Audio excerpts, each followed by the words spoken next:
बदलते भारत की शान।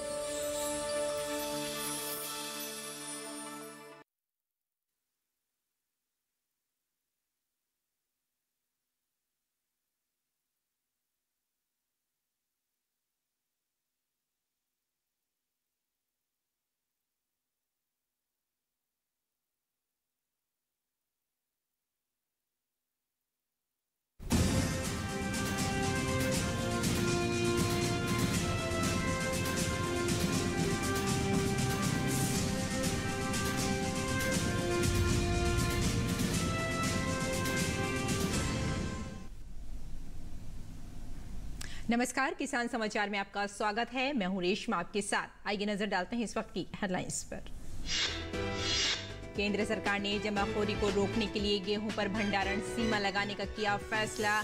गेहूं पर भंडारण सीमा तुरंत प्रभाव से 31 मार्च 2024 तक रहेगी जारी। खुले बाजार में बिक्री योजना के तहत केंद्रीय पूल भंडारण से पहले चरण में 15 लाख मीट्रिक टन गेहूं की जाएगी बिक्री।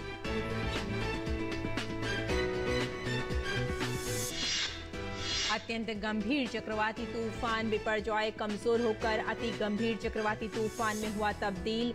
चक्रवात के 15 जून तक सौराष्ट्र, कच्छ और पाकिस्तान के तटीय इलाकों को पार करने की है संभावना।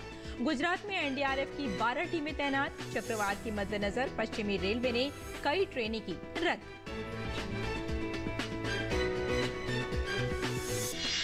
केंद्रीय मंत्री नितिन गडकरी और मुख्यमंत्री योगी आदित्यनाथ ने प्रतापगढ़ में 2250 करोड़ रुपए की सड़क परियोजना का किया शिलान्यास। मुख्यमंत्री योगी ने कहा, प्रतापगढ़ के किसानों ने आंवले की मिठास को देश और दुनिया तक पहुंचाया। आंवला प्रधानमंत्री के वन डिस्ट्रिक्ट वन प्रोजेक्ट में है शामिल।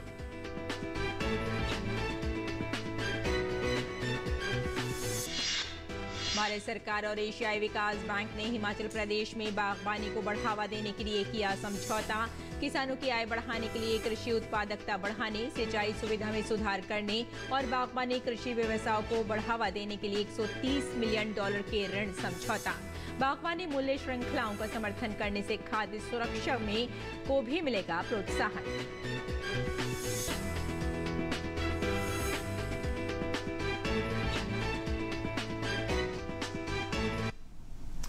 और अब समाचारों पर विस्तार से नजर डालते हैं। केंद्र सरकार ने समग्र खाद्य सुरक्षा का प्रबंधन करने और जमाखोरी और बेईमानी को रोकने के लिए सभी राज्यों और केंद्र शासित प्रदेशों के लिए व्यापारियों, थोक विक्रेताओं, खुदरा विक्रेताओं, बड़ी श्रृंखला खुदरा विक्रेताओं और प्रोसेसर पर लागू गेहूं पर भंडारण सीमा लगाने का निर्णय लिया है। लाइसेंसिंग आवश्यकताओं को हटाने, निर्दिष्ट खाद्य पदार्थ स्टॉक सीमा और आवाजाही प्रतिबंध संशोधन आदेश 2023 को 12 जून 2023 से तत्काल प्रभाव से जारी किया गया है और ये सभी राज्यों और केंद्र शासित प्रदेशों के लिए 31 मार्च 2024 तक लागू रहेगा।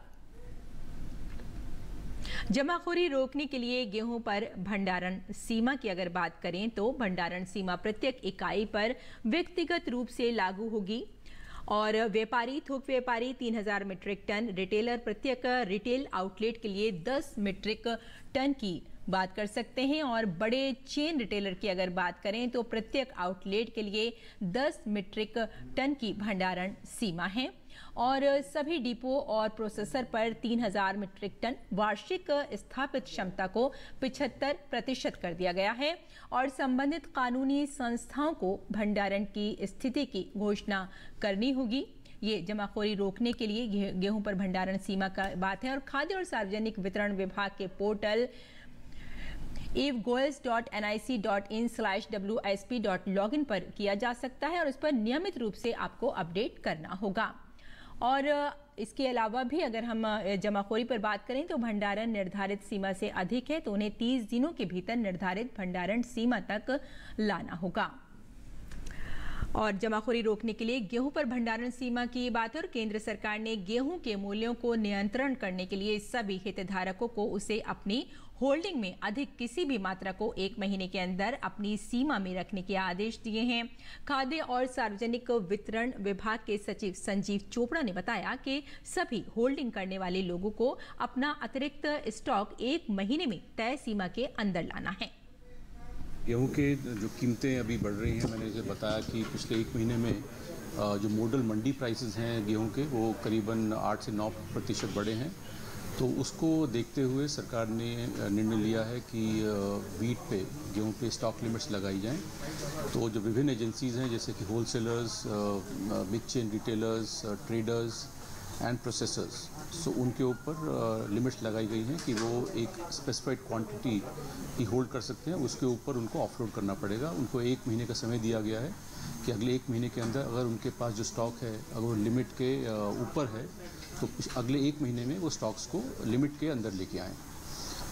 दूसरा जो निर्णय लिया गया है सरकार की तरफ से कि OMSS, जिसको हम कहते हैं open market supply scheme food corporation of India की, उसमें पहले फेज़ में 15 लाख टन का स्टॉक ऑफलोड किया जाएगा। उसका निर्णय भी लिया गया है और आने वाले कुछ ही दिनों में उसका जो प्रक्रिया है वो शुरू करी गई है, लेकिन जो उसका पहली ऑक्शन है बहुत ही शीघ्र वो भी की जाएगी। तो आइए अब अगली खबर की जानिब बढ़ते हैं। आपको बता दें कि उत्तर प्रदेश प्रतापगढ़ के बनवीर कांच पहुंचे उत्तर प्रदेश के मुख्यमंत्री योगी आदित्यनाथ ने भारत सरकार के सड़क परिवहन मंत्री नितिन गडकरी का स्वागत करते हुए मां वेला देवी के चरणों में अपना प्रणाम किया। इस मौके पर मुख्यमंत्री और केंद्रीय मंत्री गडकरी ने प्रतापगढ़ में 2250 करोड़ रुपए लागत की परियोजनाओं का शिलान्यास किया। मुख्यमंत्री ने अपने संबोधन में कहा कि प्रतापगढ़ के किसानों ने आंवले की मिठास को देश व दुनिया तक पहुंचाया है। आंवला प्रधानमंत्री के वन डिस्ट्रिक्ट वन प्रोजेक्ट में शामिल है। मैं यहाँ के अन्नदाता किसानों का भी हृदय से अभिनंदन करता हूँ, जिन्होंने आंवले की खेती के माध्यम से प्रतापगढ़ की आंवले की मिठास को, तन को स्वस्थ रखने और मन को प्रसन्न रखने के लिए देश और दुनिया तक पहुंचाया है। और इसीलिए आदरणीय प्रधानमंत्री जी की प्रेरणा से उत्तर प्रदेश सरकार ने प्रतापगढ़ को वन डिस्ट्रिक्ट वन प्रोडक्ट में आंवले को ही रखा है। आंवले के ही प्रोडक्ट को प्रमोट करने, उसको नई डिजाइनिंग के साथ जोड़ने के कार्यक्रम के साथ जोड़ा है। योगी सरकार ने कहा कि उत्तर प्रदेश में आज विकास की लहर चल रही है। उत्तर प्रदेश में 54 लाख गरीबों को रहने के लिए आवास दिया गया है। गरीब कल्याण के लिए, देश की और सुरक्षा के लिए जो कार्य किए गए हैं बहुत ही महत्वपूर्ण हैं। 54 लाख गरीबों को एक आवास उपलब्ध करवाने का कार्य हुआ है। 54 लाख गरीबों को, यानी कोई कह ही नहीं सकता है पिछले 9 वर्ष में जो कार्य देश के अंदर हुए हैं वो एक नया भारत है। इंफ्रास्ट्रक्चर के लिए, गरीब कल्याण के लिए, देश की सुरक्षा के लिए, वैश्विक मंच पर भारत को प्रतिष्ठा दिलाने के लिए जो कार्य हुए हैं, वे कार्य आज पूरा देश, पूरी दुनिया आज उसे महसूस कर रही है। और भारत सरकार और एशियाई विकास बैंक ने हिमाचल प्रदेश राज्य में किसानों की आय बढ़ाने के लिए कृषि उत्पादकता बढ़ाने, सिंचाई सुविधा में सुधार करने और बागवानी कृषि व्यवसायों को बढ़ावा देने के लिए $130 मिलियन के ऋण समझौते पर हस्ताक्षर किए। हिमाचल प्रदेश उपोषण कटिबंधीय बागवानी, सिंचाई और मूल्य संवर्धन परियोजना के लिए भारत सरकार की ओर से वित्त मंत्रालय के आर्थिक कार्य विभाग के अपर सचिव और ADB के इंडिया रेजिडेंट मिशन के निदेशक ताकेओ कोनिशी ने हस्ताक्षर किए। इस अवसर पर अपर सचिव ने कहा कि ये हिमाचल प्रदेश के दक्षिणी क्षेत्रों में उपोषण कटिबंधीय बागवानी में सुधार, जो अब तक उत्तरी क्षेत्रों में समशीतोष्ण बागवानी पर निर्भर है, राज्य के ग्रामीण क्षेत्रों में फसल विविधीकरण, जलवायु अनुकूलन और अधिक समान आर्थिक तथा सामाजिक विकास के अवसर प्रदान करता है। बागवानी मूल्य श्रृंखलाओं का समर्थन करने से देश के विकास और खाद्य सुरक्षा में इस उपक्षेत्र के योगदान को भी प्रोत्साहन मिलेगा। कौनिशी ने कहा कि ये परियोजना एडीबी की तत्परता सुविधा परियोजना द्वारा वित्त पोषित एक पायलट परियोजना पर आधारित है, जिसने 200 हेक्टेयर से अधिक उपोष्ण कटिबंधीय बागवानी उत्पादन को दिखाया है और जल उपयोगकर्ता संघ WUA अधिनियम का मसौदा तथा राज्य बागवानी विकास रणनीति का मसौदा तैयार किया है। परियोजना के कार्यान्वयन से राज्य के 7 जिलों बिलासपुर, हमीरपुर, कांगड़ा, मंडी, सिरमौर, सोलन और ऊना में कम से कम 15,000 किसानों की आय बढ़ाने और जलवायु परिवर्तन के प्रभावों का सामना करने में मदद मिलेगी। इन परिवारों ने सिंचाई सुविधाओं की कमी और जंगली आवारा पशुओं द्वारा फसल की क्षति के कारण खेती करना बंद कर दिया है या अपनी खेती के रकबे को कम कर दिया है। अरब सागर में उठे चक्रवात तूफान बिपरजॉय का प्रभाव भारत में दिखना शुरू हो गया है।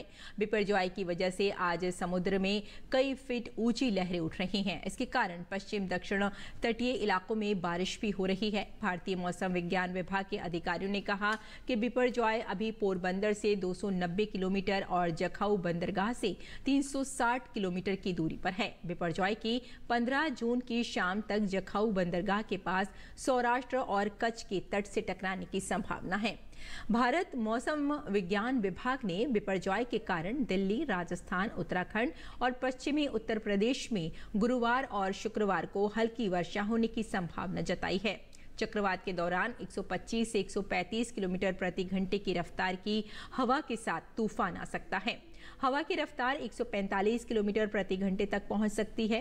तूफान के खतरे को देखते हुए राष्ट्रीय आपदा मोचन बल ने 12 टीमें तैनात की हैं। 15 टीमों की आपात स्थिति के लिए तैयार रखा है। इसकी गंभीरता को देखते हुए भारतीय तटरक्षक और नौसेना ने राहत, तलाश और बचाव कार्यों के लिए जहाजों और हेलीकॉप्टरों को तैनात किया है।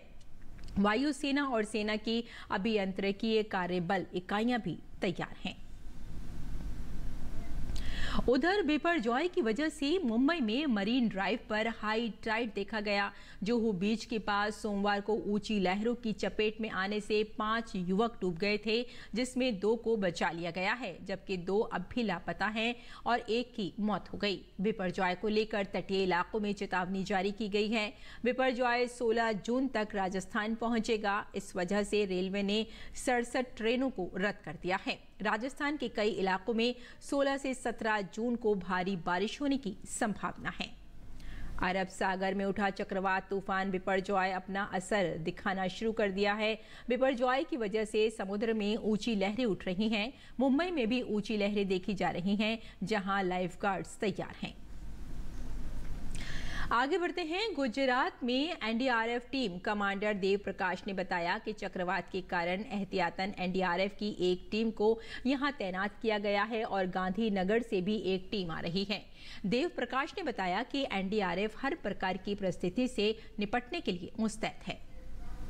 साइक्लोन बिपरजॉय के कारण प्रिकॉशनरी डिप्लॉयमेंट के लिए एनडीआरएफ की एक टीम यहाँ तैनात है। साइक्लोन के देखिए 3 फीचर होते हैं, हाई विंड, स्टॉर्म सर्ज और हैवी रेनफॉल। इनके कारण अलग अलग प्रकार की इमरजेंसी क्रिएट होती है, तो हम किसी भी प्रकार की परिस्थिति से निपटने के लिए पूर्णतः मुस्तैद हैं। गुजरात में बिपरजॉय के खतरे को देखते हुए सरकार अलर्ट मोड में है। केंद्रीय स्वास्थ्य मंत्री डॉक्टर मनसुख मंडाविया ने कच्छ में गुजरात के सभी जिलों के साथ चक्रवात बिपरजॉय से पहले की तैयारियों की समीक्षा बैठक की। मीटिंग में गुजरात के स्वास्थ्य मंत्री ऋषिकेश पटेल और भाजपा सांसद विनोद चावड़ा सहित विभिन्न जिलों के अधिकारी शामिल रहे। मौसम विभाग के अनुसार 15 जून को दोपहर में चक्रवात के टकराने की संभावना है। केरल में मानसून का असर देखने को मिल रहा है। 8 जून को मानसून ने केरल में दस्तक दी थी। इसके बाद से राजधानी तिरुवनंतपुरम समेत राज्य के अलग अलग हिस्सों में बारिश देखने को मिल रही है। राजधानी तिरुवनंतपुरम में बीती रात से लगातार झमाझम बारिश हो रही है। भारत मौसम विज्ञान विभाग ने केरल में अगले 5 दिन के लिए भारी बारिश की चेतावनी जारी की है। केरल के उत्तरी जिलों में भारी बारिश की संभावना जताई जा रही है। आज अलापुझा, एरनकुलम, थिस्सूर, कोझिकोड और कन्नूर जिलों के लिए येलो अलर्ट जारी किया गया है। इन जिलों में 24 घंटों में करीब 64 mm से लेकर 115 mm बारिश की संभावना जताई गई है। 15 जून तक केरल, कर्नाटक, लक्षद्वीप तट के नजदीक 45 से 55 किलोमीटर प्रति घंटे की रफ्तार पर हवाओं के चलने की संभावना है। इसके चलते मछुआरों को भी समुद्र में नहीं जाने की सलाह दी गई है। ओडिशा के मलकानगिरी जिला नक्सल जिलों के श्रेणी में शुमार किया जाता है, लेकिन अब यहाँ की महिलाएं भारत सरकार के मिलेट्स इंडिया मूवमेंट से जुड़कर न केवल पोषक अनाजों की खेती कर रही हैं, बल्कि श्री अन्न का मूल्य संवर्धन कर प्रसंस्करण के जरिए आत्मनिर्भर भी बन रही हैं। इस विषय पर ओडिशा के मलकानगिरी जिले की रहने वाली महिला किसान संतोषिनी पात्रा से बात की हमारे संवाददाता ओपी यादव ने। ओडिशा का मलकानगिरी जिला वैसे तो नक्सल हिट एरिया की श्रेणी में शुमार किया जाता है, लेकिन प्रधानमंत्री नरेंद्र मोदी द्वारा संयुक्त राष्ट्र संघ की पहल के जरिए साल 2023 को अंतर्राष्ट्रीय मोटा अनाज वर्ष मनाने के चलते अब यहाँ के किसान और महिलाएं न केवल श्री अन्न की खेती कर रही है, बल्कि इनके उत्पादों का मूल्य संवर्धन कर आत्मनिर्भर भी बन रही है। ऐसी एक प्रगतिशील महिला है संतोषिनी पात्रा, जो उड़ीसा के मलकानगिरी की रहने वाली है और अब वो धान और अन्य तरह की खेती को छोड़ के श्री अन्न की न केवल खेती कर रही है, बल्कि नक्सली एरिया की गतिविधियों में शामिल होने वाली ग्रामीण महिलाओं को और जनजातीय क्षेत्र की महिलाओं को इससे जोड़कर आत्मनिर्भर बनाने के साथ साथ हुनरमंद बनाने का काम भी कर रही हैं। आइए बात करते हैं संतोषिनी पात्रा से। भारत सरकार ने अंतर्राष्ट्रीय मोटा अनाज वर्ष घोषित किया, इससे कितना फायदा हो रहा है आप लोगों को? जी, फ़ायदा तो बहुत हो रहा है। जैसे कि हम लोग यहाँ सब्जी वगैरह का खेत कर रहे थे, धान वगैरह का खेत कर रहे थे। अभी जो श्री अन्न का खेती जो जोर शोर से चल रहा है, खाली यहाँ के लोग ओडिया कल्चर के लोग, उड़ीसा के लोग, हम लोग का मलकानगिरी जिला 30तम जिला है, तो यहाँ के लोग भी मोटे अनाज का उगाते हैं। यहाँ पे जुंदरी, बाजरा ये सब भी उगाते हैं, लेकिन श्री अन्न का जो प्रधानमंत्री जी ने जो घोषणा किया था, उससे ना हम लोग यहाँ का ट्रेडिशनल ट्राइबल फूड है सर वो, तो वहाँ से ना हम लोग खाली वो मांडिया को जाऊ बोलते हैं, जो कि लिक्विड सेमी लिक्विड बना के उस फ्लोर को ना घोल के पीते थे। यहाँ के लोग दूसरा कोई भी आइटम नहीं जानते थे। एसएसजी के माध्यम में मैं हूँ एक एसएसजी की महिला हूँ। हम लोग को ना राज्य सरकार से मैसूर ट्रेनिंग के लिए भेजा गया था, मुझे भेजा गया था। उस मैसूर CFTRI ट्रेनिंग लेके आके मैं खाली बैठना नहीं चाहिए और मोटे अनाज से डिफरेंट टाइप ऑफ आइटम में बना के रागी का लड्डू और रागी का mixture, biscuit, momos, burger, pizza और आपका बहुत सारा आइटम है जो कि हम लोग महिला मिल के बनाते हैं और बाकी लोग को खिलाते भी हैं, बेचते भी हैं। उसमें ना थोड़ा इनकम भी हम लोग का हो जाता है। स्वावलंबी होने का ये एक बहुत अच्छा उपाय हम लोग को सूझा, तो हम लोग डिफरेंट टाइप ऑफ आइटम बना के पेश करते हैं सर। अगर बात करें पोषक अनाजों की, मलकानगिरी जो नक्सल हिट एरिया है, पहले धान और ये उगाते थे, अब कौन कौन सी फसलें आप उगा रहे हैं? अभी ना जुंदरी, बाजरा और सुआ और यहाँ कांगू भी बोलते हैं। मिलेट्स 5 तरीके से होता है। सबसे लेकिन चाहिदा मिलेट है वो रागी का, जो सब आइटम बनाते हैं उसका बहुत ये चल रहा है सर। तो निश्चित तौर पर मलकानगिरी जो उड़ीसा का नक्सल हिट एरिया है, वहाँ पे अब संतोषिनी महापात्रा जैसी कई महिलाएं हैं जो न केवल श्री अन्न को बढ़ावा देने के लिए इनकी खेती कर रही हैं, बल्कि मूल्य संवर्धन कर अन्य महिलाओं को जोड़कर सेल्फ हेल्प ग्रुप के जरिए उन्हें आत्मनिर्भर बनाने का काम भी कर रही है। उड़ीसा के मलकानगिरी से मेरे सहयोगी राजेश के साथ में ओपी यादव, DD न्यूज के लिए। और अब बात करते हैं मंडी भाव की और जानते हैं कि देश भर की मंडियों में क्या रहा भाव।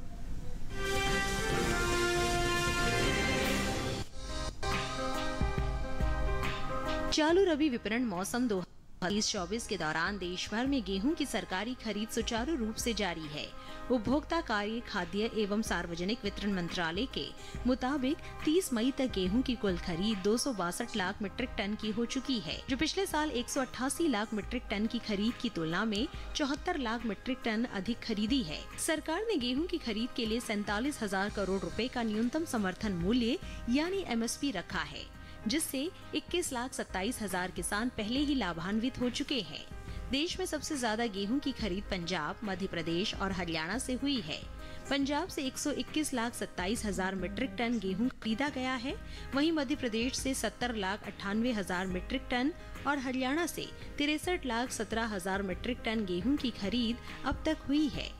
इस साल भारत सरकार ने बेमौसम बारिश की वजह से गेहूं की गुणवत्ता निर्देशों में किसानों को छूट प्रदान की है।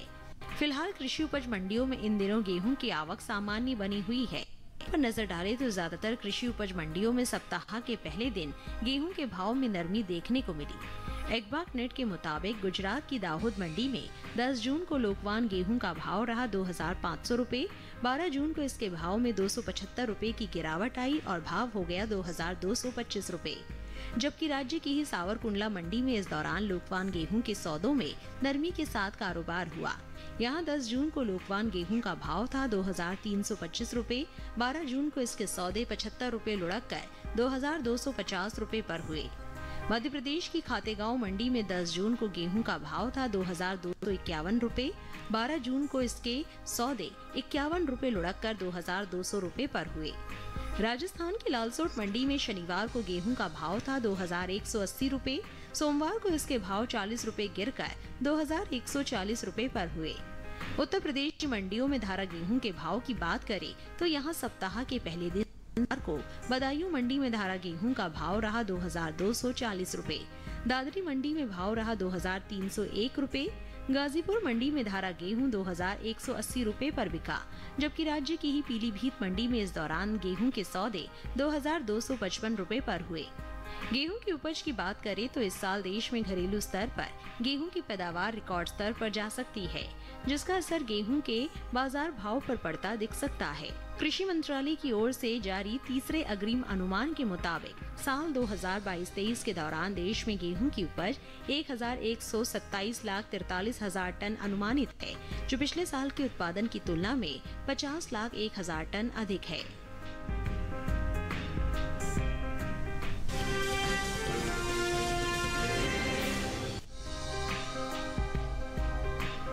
कृषि उपज मंडियों में अरहर की आवक सामान्य बनी हुई है। सोमवार को उत्तर प्रदेश सहित दूसरे राज्यों में अरहर बिकवाई पहुंची। भावों पर नजर डालें तो 12 जून को सावरकुंडला, अलीगढ़ और मिर्जापुर मंडी में अरहर के सौदे मजबूती के साथ हुए, जबकि गाजियाबाद मंडी में इस दौरान अरहर के भाव में कोई बदलाव देखने को नहीं मिला।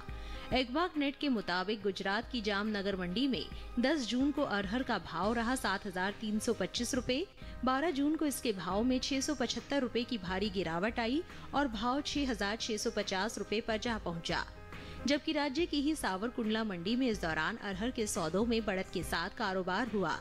यहां 10 जून को अरहर का भाव था 7,878 रुपए। 12 जून को इसके सौदे 372 रुपए उछलकर 8,250 रुपए पर हुए। इसी तरह उत्तर प्रदेश की अलीगढ़ मंडी में 10 जून को अरहर का भाव था 6,750 रुपए। 12 जून को इसके सौदों में 10 रुपए की तेजी आई और भाव हो गया 6,760 रुपए। वहीं मिर्जापुर मंडी में इस दौरान अरहर के भाव में उठाव देखने को मिला। यहां 10 जून को अरहर का भाव था 6,050 रुपए। 12 जून को इसके सौदे 25 रुपए मजबूत होकर 6,975 रुपए पर हुए। हालांकि गाजियाबाद मंडी में बीते 2 दिनों के दौरान अरहर के भाव स्थिर रहे। यहाँ 10 और 12 जून को अरहर 6,830 रुपए पर बिकी। बात अरहर की पैदावार की करें तो घरेलू स्तर पर इस साल खरीफ अरहर की पैदावार में कमी देखने को मिल सकती है। कृषि मंत्रालय के तीसरे अग्रिम अनुमान के मुताबिक देश में साल 2022-23 के दौरान खरीफ अरहर की पैदावार 34,30,000 टन होने की उम्मीद है, जबकि बीते साल की समान अवधि के दौरान अरहर की उपज 42,20,000 टन रही थी। यानी इस साल खरीफ अरहर की पैदावार में 7,90,000 टन की कमी देखने को मिल सकती है, जिसका असर अरहर के बाजार भाव पर पड़ सकता है। बता दें कि भारत से होने वाले दालों के निर्यात में इस साल खासी बढ़ोतरी देखने को मिली है। एपिडा के मुताबिक साल 2022-23 में अप्रैल से फरवरी महीने के दौरान कुल दलहन का निर्यात 6 लाख टन के पार पहुंच गया है, जबकि 2021-22 के दौरान दलहन का कुल निर्यात 3,42,550 टन का हुआ था। यानी इस साल कुल दलहन के निर्यात में 3,01,572 टन की बढ़ोतरी दर्ज की गई है।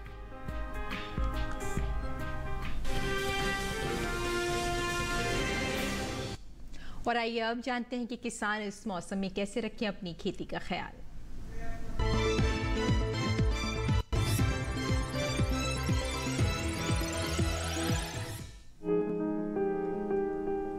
ज्वार और बाजरा खरीफ मौसम में उगाई जाने वाली मोटे अनाज की सबसे प्रमुख फसलें हैं। ज्वार की खेती शुष्क जलवायु यानी कम बारिश वाले इलाकों में आसानी से की जा सकती है। जून के आखिरी हफ्ते से लेकर जुलाई के पहले हफ्ते तक का समय इसकी बुआई के लिए उपयुक्त है।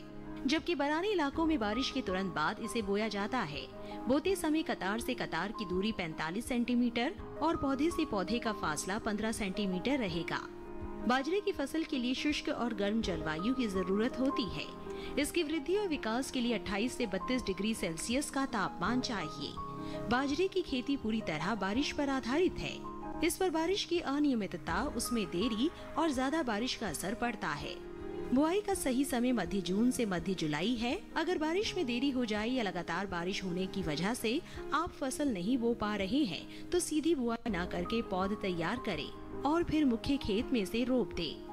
कोदो, चीना, मड़ुआ, रागी और सांवा जैसी फसलों की बुआई के लिए भी इसी माह में तैयारी कर ले।